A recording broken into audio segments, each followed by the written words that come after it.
I'm very brief. Everybody said everything. I think the Benjamin Hans thing was very important to understand the injustice that was done back in that time, and we've dedicated a plaque to that injustice. And so everybody who visits the old jail museum will see that and understand some of the injustice, and we recognize that.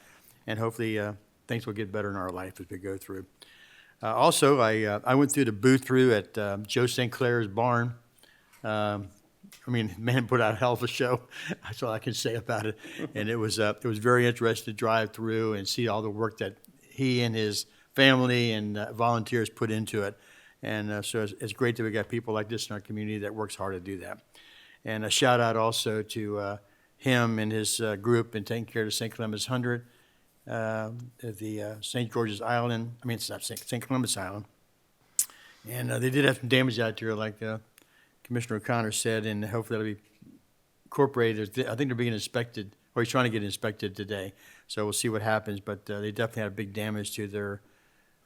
Might turn out being their handicap ramp as well as the ramp that supplies a barge type thing to get equipment on and off the island.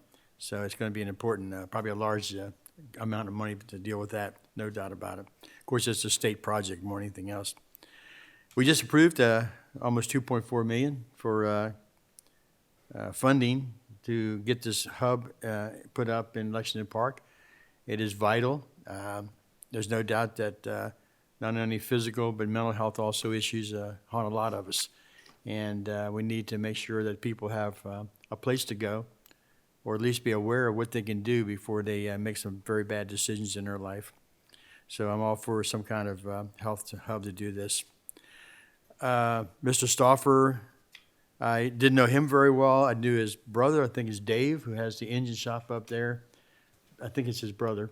And it's very interesting how these people use their own funding within the community to take care of themselves.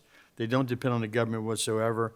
Because I remember several months ago, as I was taking one of my lawnmowers up to get Dave to fix it, I asked him if the stimulus money did him any good, and he said no. I said, why not? And he said, I wrote cancel on the check and sent it back.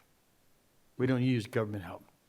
That's true. So it's very interesting how they do this, and it's admirable. But I would hope that they would use it, but they don't. They definitely are a tight community, set within themselves, and they take care of themselves.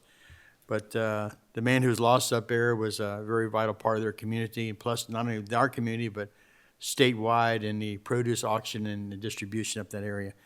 So I'm very sorry about this happening, but hopefully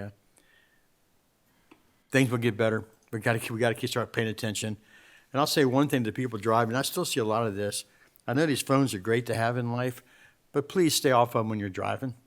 If you got to be on it, pull off the side of the road like I do. If the call is that urgent, and do what you got to do. But don't be driving using this. I still see it too much, and I think we need to stop doing that. I think it's just too much interference with our life here.